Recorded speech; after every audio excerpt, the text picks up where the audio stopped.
attitude, norms and behavior, we can create a community resilience to withstand a severe shock of COVID-19.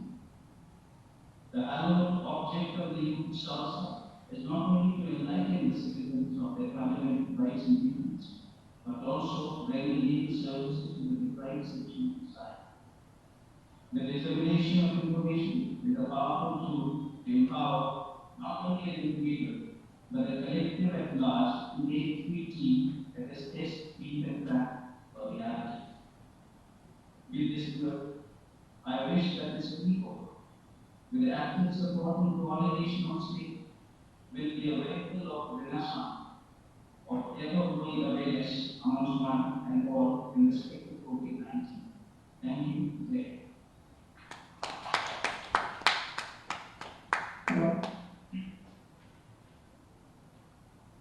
मानव जाति की प्रगति के इतिहास में यह उत्तर प्रदेश के स्वर्ण अवसर है जब एक संघ एक प्रजातांत्रिक राज्य के उत्थान में जनता के सहयोग के रूप में वह सरकार के मुखिया के रूप में अपनी सेवा है जब मानस का निरंतर उपलब्ध कराए। मैं माननीय मुख्यमंत्री उत्तर प्रदेश सरकार से इस अवसर पर अपने आशीर्वाद से हम सभी को अनुमोदित करने की कृपा करने की विनती करता हूँ।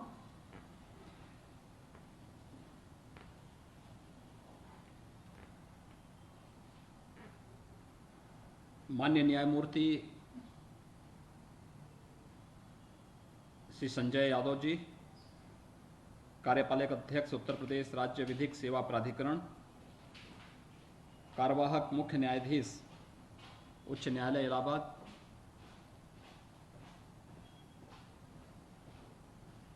इलाहाबाद उच्च न्यायालय के सभी माननीय न्यायमूर्तिगण,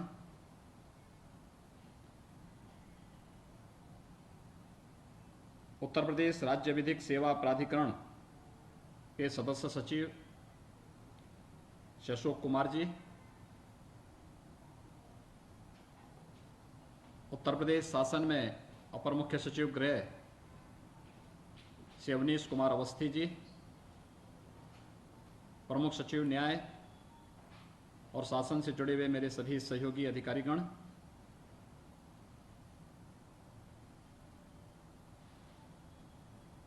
मैं सबसे पहले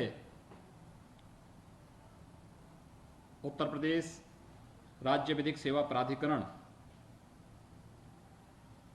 और माननीय न्यायमूर्ति श्री संजय यादव जी को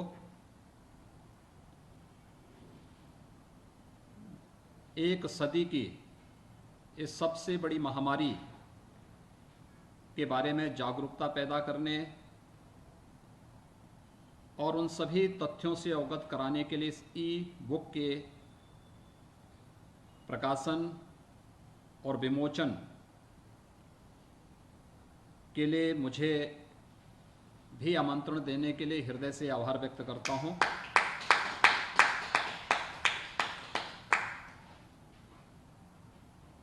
मैं धन्यवाद देता हूं उत्तर प्रदेश राज्य विधिक सेवा प्राधिकरण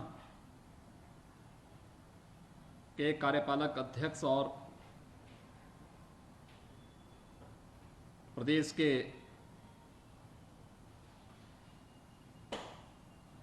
कार्यवाहक मुख्य न्यायाधीश न्यायमूर्ति श्री संजय यादव जी को और सदस्य सचिव श्री अशोक कुमार जी को, जिन्होंने आज की समय के अनुरूप उन सभी तथ्यों को ध्यान में रख करके इस ई पुस्तक को जन सामान्य के लिए प्रस्तुत किया है। हम सब जानते हैं भगवान बुद्ध ने एक बात कही थी, ये दुख है, उसका कारण भी है और उसका निवारण भी।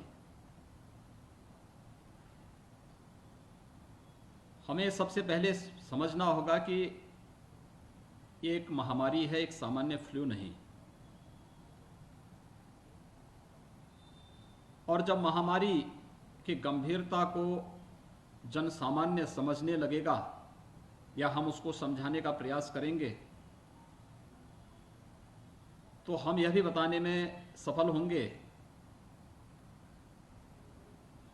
कि बीमारी में उपचार से महत्वपूर्ण बचाव है। हम जितना बचाव कर पाएंगे ये सर्वोत्तम उपाय है, लेकिन फिर भी अगर कोई बीमारी की चपेट में आता है तो समय से उसे उपचार मिल जाए, समय से उसे वे सभी सुविधाएं मिल जाएं जिसका वह हकदार है। मैंने ये पुस्तक को आद्योपांत देखा है और सचमुच बड़ी मेहनत के साथ तथ्यात्मक तरीके से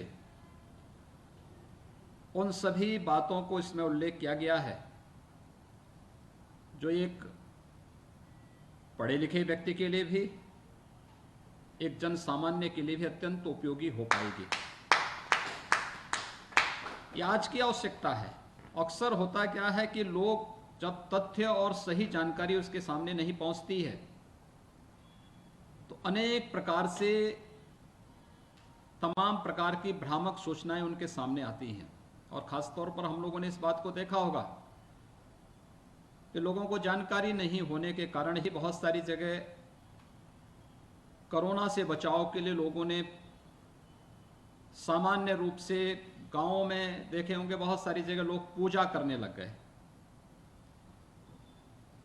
कोरोना को एक देवी के रूप में प्रस्तुत करने लग गए। लोगों की भावनाएं हो सकती हैं, लेकिन कहीं ना कहीं ये बताता है कि उन लोगों तक सही तथ्य और सही जानकारी का अभाव है,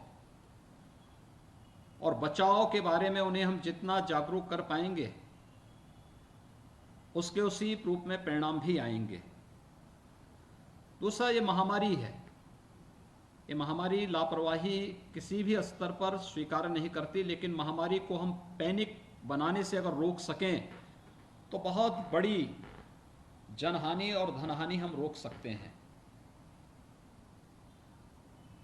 अगर हम तुलनात्मक रूप से देखेंगे तो भारत के इंफ्रास्ट्रक्चर की तुलना में दुनिया में अमेरिका और यूरोप जैसे देश, आप यूके को लें, जर्मनी को, फ्रांस को, या फिर किसी भी अन्य यूरोप के उन देशों को जो इस कोविड-19 की महामारी की चपेट में आए हैं, भारत की तुलना में मृत्यु दर वहां काफी ज्यादा है, जबकि हेल्थ इंफ्रास्ट्रक्चर भारत से कई अच्छा उनके पास है। अमेरिका की कुल आबादी 33 करोड़ है, लेकिन अमेरिका में मरने वालों की संख्या 6 लाख से ज्यादा है। भारत की आबादी 135 करोड़ की, और भारत के अंदर 3.25 लाख मौतें इस महामारी से हुई हैं। एक भी मौत दुखद होती है। बचाव के प्रयास हर स्तर पर होने चाहिए, लेकिन अमेरिका के हेल्थ इंफ्रास्ट्रक्चर के सामने भारत का इंफ्रास्ट्रक्चर आज भी कमजोर है। लेकिन फिर भी अमेरिका के अंदर मृत्यु दर अगर भारत की तुलना में अगर आप देखेंगे तो कई गुना ज्यादा है, यूरोप के देशों में उससे ज्यादा है। ये चीजें बताती हैं कि जहां भी लापरवाही हुई वहां पर कहीं ना कहीं व्यक्ति उसकी चपेट में आएंगे, और उसके बाद जो सिलसिला प्रारंभ होगा वो सबके सामने है। उत्तर प्रदेश के अंदर आदरणीय प्रधानमंत्री जी के मार्गदर्शन में, आप सबके सहयोग से हम लोगों ने जीरो से कार्य प्रारंभ किया।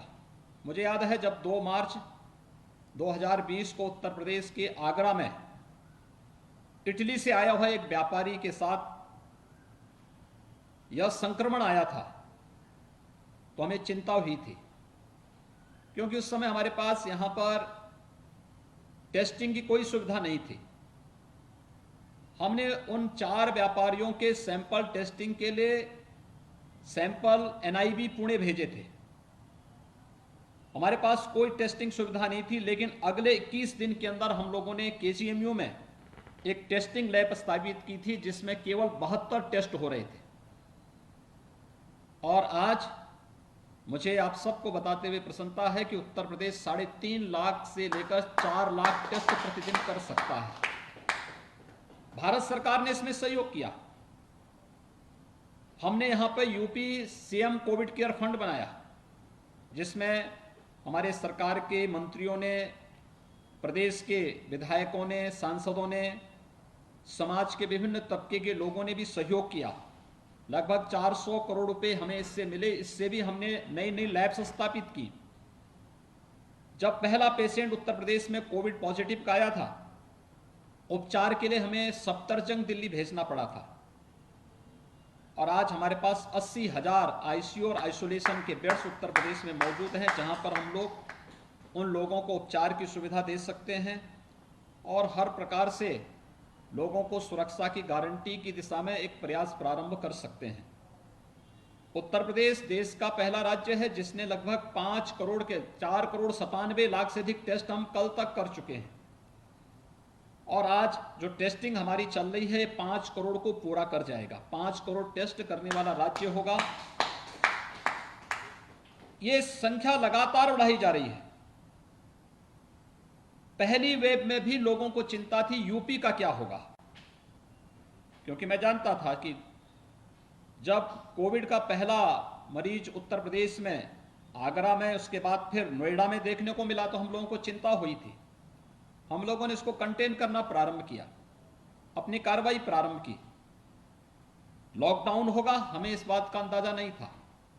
लॉकडाउन के बाद व्यापक पैमाने पे लोग वापस आएंगे, इसका भी अंदाजा नहीं था, क्योंकि प्रारंभ में लॉकडाउन तो 1 सप्ताह का था, ये बढ़ता गया, 2 महीने से अधिक चला।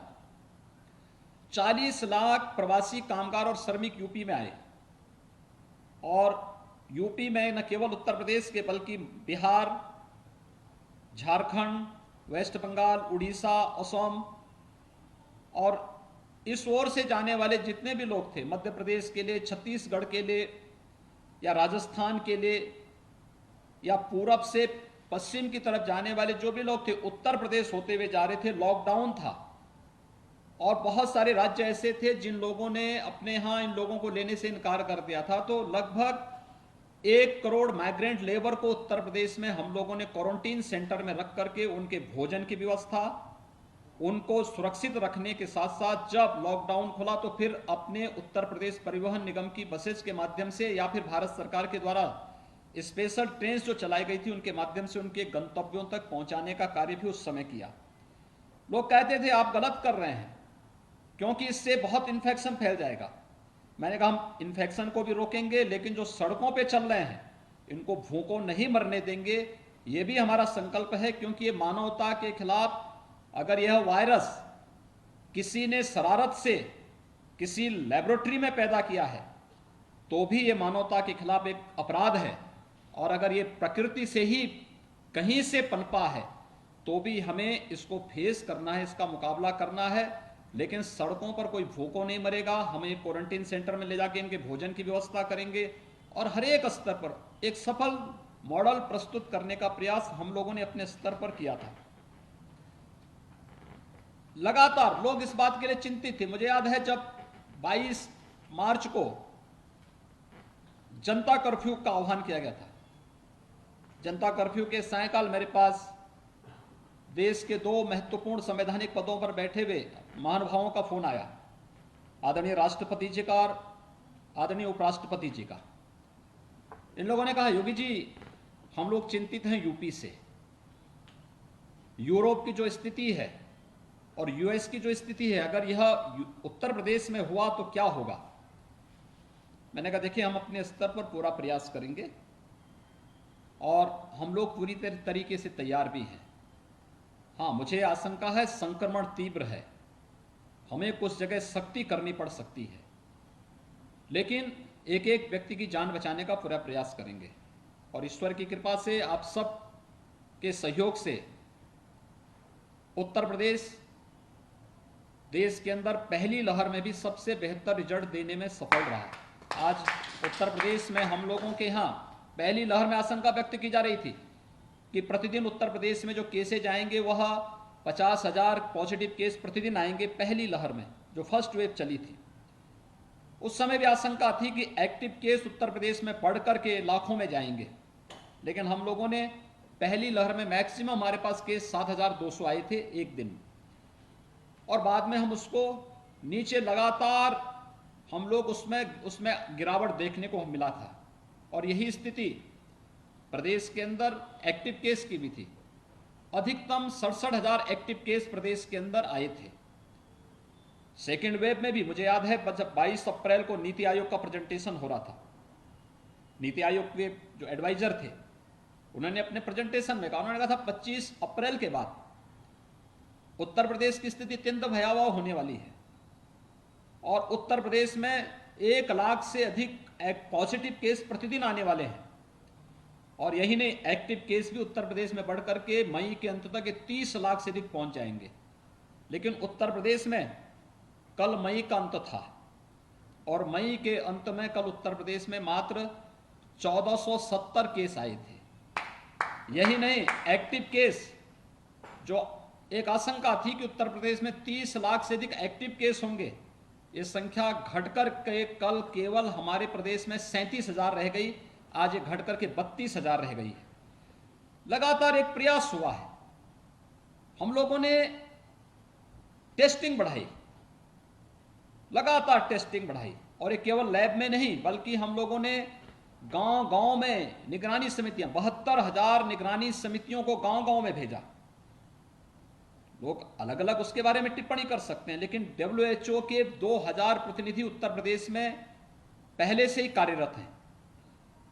वेक्टर बॉर्न डिजीज और वाटर बॉर्न डिजीज जो भी प्रदेश के अंदर जून के बाद से प्रारंभ होते हैं, इन सब पर उत्तर प्रदेश के कार्यों का अध्ययन करने और उत्तर प्रदेश में इन सब की निगरानी करने के लिए ये लोग यहां पर कार्य कर रहे हैं। इन्होंने स्वयं इस चीज को देखा और उसके बाद इन्होंने WHO को लिखा कि यूपी का ये मॉडल जो निगरानी समिति डोर टू डोर सर्वे कर रही है और मेडिसिन किट, क्योंकि फर्स्ट वेव में और सिम्टोमेटिक जितने भी मामले थे उनको दवा की आवश्यकता नहीं थी, उनको होम आइसोलेशन में रख करके सामान्य उपचार के माध्यम से वे लोग अपना वहां पर उपचार करा सकते थे, उन्हें कोई समस्या नहीं थी। सिम्टोमेटिक जितने भी थे उन्हें हम हॉस्पिटल भेज रहे थे। लेकिन सेकेंड वेव ने तमाम नए चुनौतियां हमारे सामने प्रस्तुत की। सेकेंड वेव में यह भी हमारे सामने आया कि अगर हमने 2 दिन के अंदर उपचार प्रारंभ नहीं किया तो मरीज धीरे धीरे क्रिटिकल स्थिति की ओर गया। और इसीलिए हम लोगों ने 15 अप्रैल के बाद से 72,000 निगरानी समितियों को गांव गांव और मोहल्ले मोहल्ले में भेज करके उनसे कहा गया कि भाई देखिए, आपका काम है कि घर घर आप सर्वे करिए और दवा किसी भी लक्षण युक्त व्यक्ति को, क्योंकि ये लक्षण कोरोना के भी हो सकते हैं और ये लक्षण सामान्य वायरल फीवर के भी हो सकते हैं। हम सब जान रहे हैं ये सीजन, इस समय टेम्परेचर 45-46 होना चाहिए था, लेकिन टेम्परेचर 30-35 के बीच में है। जब भी मौसम में इस प्रकार का बदलाव होगा, ये वायरल इन्फेक्शन के लिए अनुकूल अवसर होता है। और मैं इस बात से पिछले 25 वर्षों से निरंतर कार्य कर रहा हूं, तो मैंने इस चीज पर अनुभव किया कि हमें वास्तव में मेडिसिन किट अर्ली भेजनी पड़ेंगी।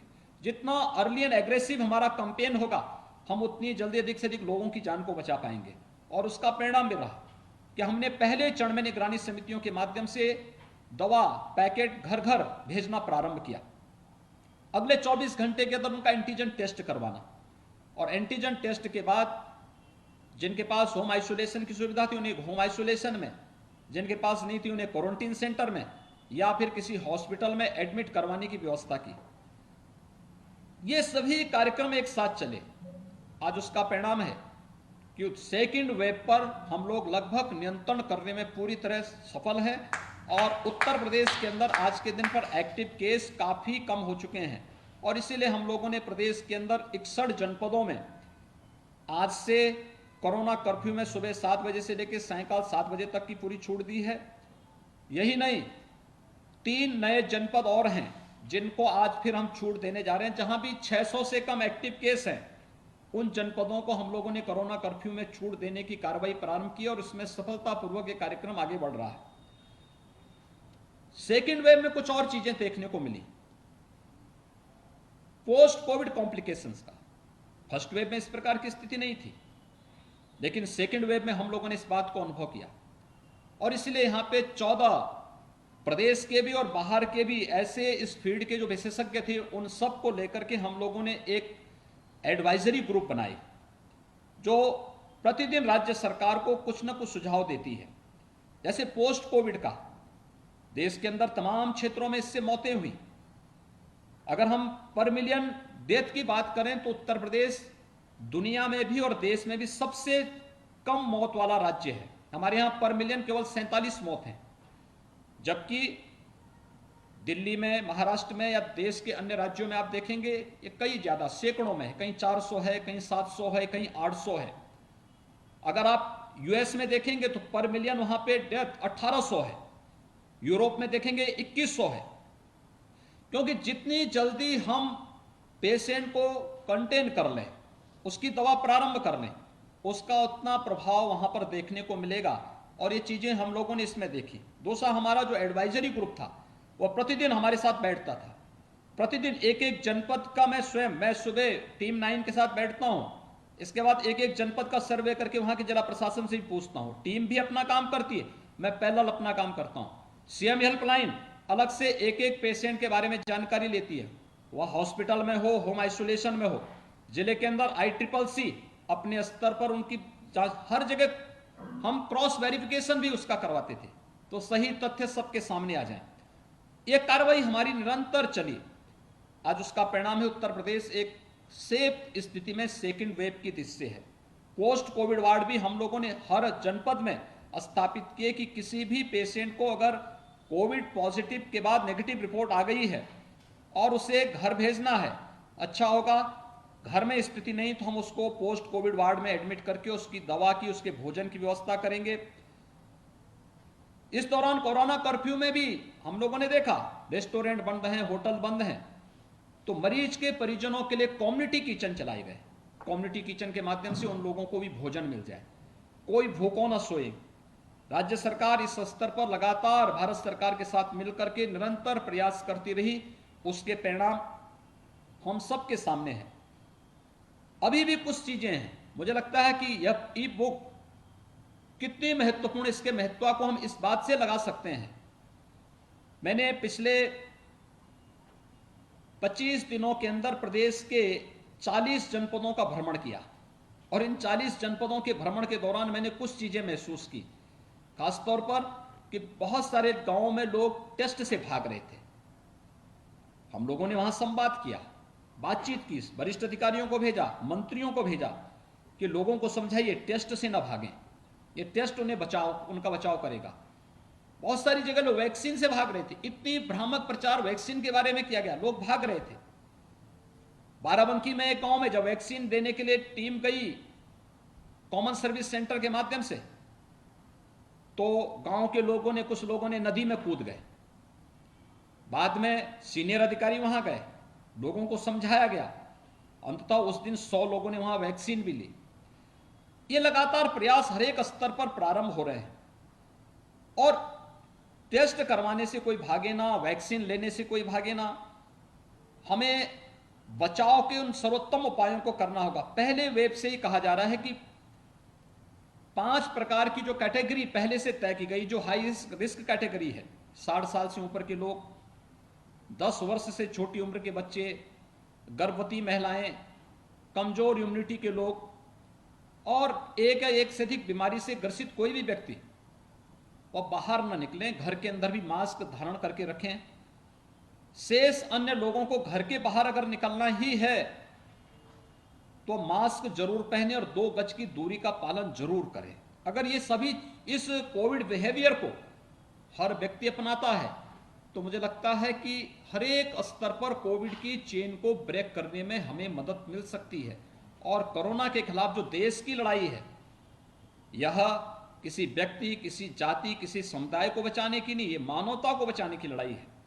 और मानवता को बचाने की इस लड़ाई में हर एक व्यक्ति को, हर एक संस्था को, हर एक संगठन को, हर एक समुदाय को मिलजुल करके आगे बढ़ करके अपना योगदान देना चाहिए। और उत्तर प्रदेश के अंदर मुझे प्रसन्नता है कि हर एक तबके ने बढ़ चढ़ करके इस पूरे अभियान में सहभागी बन करके अपना सहयोग किया, क्योंकि हमें आशंका थी पर्व और त्योहारों के दौरान कि लोग एकाएक बाहर निकलेंगे, समस्याएं आ सकती थी। हमने सभी तबके के धर्मगुरुओं से संवाद बनाया। मैंने स्वयं सभी निगरानी समितियों के साथ संवाद बनाया हर एक स्तर के लोगों से भी हम संवाद बनाते रहे। आज उसका परिणाम है हर व्यक्ति उसमें अपना सहयोग दे रहा है। और इस ई बुक का महत्व इसी बात को लेकर के, क्योंकि जो भ्रांत धारणाएं, उन सभी भ्रांतियों को दूर करने में इस ई बुक का बहुत महत्वपूर्ण योगदान होगा। और इसके लिए मैं अपने राज्य के कार्यवाहक मुख्य न्यायाधीश और उत्तर प्रदेश राज्य विधिक सेवा प्राधिकरण के मुख्य कार्यपालक अधिकारी के रूप में माननीय न्यायमूर्ति श्री संजय यादव जी का और उत्तर प्रदेश राज्य विधिक सेवा प्राधिकरण के सदस्य सचिव और उन सभी पदाधिकारियों का हृदय से अभिनंदन करूंगा जिन्होंने ये तथ्यात्मक जानकारी, क्योंकि मैंने देखा है वास्तव में इतना सटीक और वैज्ञानिक जानकारी इसके साथ दी गई है, ये ई बुक हर एक व्यक्ति के लिए उपयोगी साबित होगी। क्योंकि अभी जो आशंकाएं थर्ड वेव की जा रही हैं, हमने उसके लिए कार्य शुरू किया है। स्वच्छता, सैनिटाइजेशन, फॉगिंग की कार्रवाई, पीडियाट्रिक आईसीयू के निर्माण की कार्रवाई, बूथ, इस अभिभावक स्पेशल बूथ बनाकर के 12 वर्ष से छोटी उम्र के प्रत्येक अभिभावक को अगले 3-4 महीनों के दौरान हम उन्हें वैक्सीनेट कर सकें और पूरी तरह वैक्सीन देकर के सुरक्षा कवच उपलब्ध करा सकें। ये तो प्रयास किया जा रहा है, लेकिन ये ई बुक अपने पब्लिक पोर्टल के माध्यम से हर एक व्यक्ति के लिए उपलब्ध रहेगी। तो बच्चे जैसे ऑनलाइन शिक्षा इस समय ले रहे हैं, ऑनलाइन क्लासेज उनकी चल रही हैं, उनको भी हम अपने क्लासेस के माध्यम से, विद्यालयों के माध्यम से या समाज के प्रबुद्ध जनों के माध्यम से हमारी अपील होनी चाहिए सभी अधिवक्ताओं से, समाज के प्रत्येक तबके के लोगों से। और मैं प्रयास करूंगा कि हमारे यहाँ पर माध्यमिक और उच्च शिक्षा, टेक्निकल एजुकेशन, वोकेशनल एजुकेशन या जितने भी संस्थाएं, ये सभी अपने ऑनलाइन क्लासेस के माध्यम से इस ई बुक को उन सभी बच्चों को पढ़ने के लिए जरूर कहें, देखने के लिए जरूर कहें। कितनी उपयोगी जानकारी है और बड़ा तथ्यात्मक, सटीक। क्योंकि मैं तो पिछले 1.25 साल से केवल इस कार्यक्रम के साथ बहुत नजदीक से जुड़ा हूं और मैंने एक एक स्तर पर इसको देखा कि बहुत सटीक और तथ्यात्मक जानकारी इसके साथ दी गई है। मैं इसके लिए आपका हृदय से अभिनंदन करता हूं। यह अत्यंत उपयोगी साबित होगी और कोविड महामारी से लड़ने में उत्तर प्रदेश के नागरिकों के लिए एक नया हथियार ये हम सब के साथ में होगा कि हम एक बड़े तबके को इस प्रकार की जागरूकता के माध्यम से बचाने में सफल होंगे। मैं इस पूरे कार्यक्रम के प्रति कोविड-19 पर इस नई जानकारी के लिए, इस ई बुक के लिए हृदय से अभिनंदन करते हुए हृदय से बधाई देता हूं, अपनी शुभकामनाएं देता हूं। धन्यवाद। जय हिंद।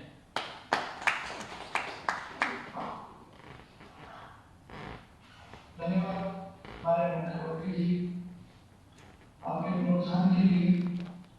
उत्तर प्रदेश राज्य विधिक सेवा प्राधिकरण गरीब लेबर वर्ग के लोगों के लिए उनके अधिकार के प्रति चेतना जागृत करने के लिए आपके सहयोग, आपके जन कल्याणकारी योजनाओं के माध्यम से सहयोग प्रयास रहेगा। Thank you. उत्तर प्रदेश के समग्र न्यायाधीश की ओर से, न्यायपालिका व शासक की ओर से धन्यवाद आपके करने के लिए। श्री सुरेश कुमार ज्यादा धन्यवाद से सारे काम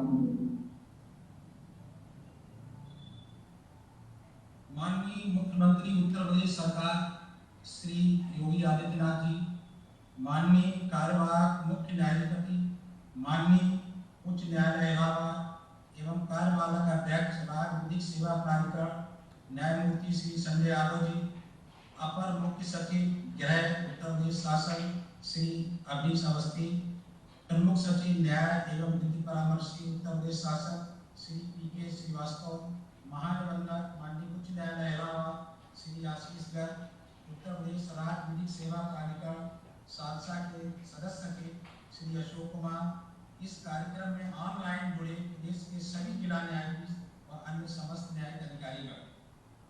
आज सादसा द्वारा आयोजित इस गरिमामयी कोविड-19 ई पुस्तिका उद्घाटन कार्यक्रम में मुझे सभी महानुभावों को धन्यवाद ज्ञापित करने का सुअवसर प्राप्त हुआ है। मैं सर्वप्रथम ऑनलाइन उपस्थित सभी महानुभावों का हार्दिक अभिवादन करता हूँ।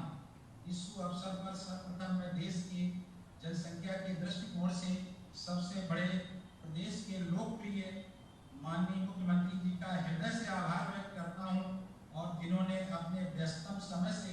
कुछ बहुमूल्य समय इस कार्यक्रम को प्रदान किया। इसके लिए मैं उन्हें धन्यवाद ज्ञापित करता हूँ। कोविड-19 पुस्तिका का विमोचन आज उनकी गरिमामयी उपस्थिति में संपन्न हुआ है। माननीय मुख्यमंत्री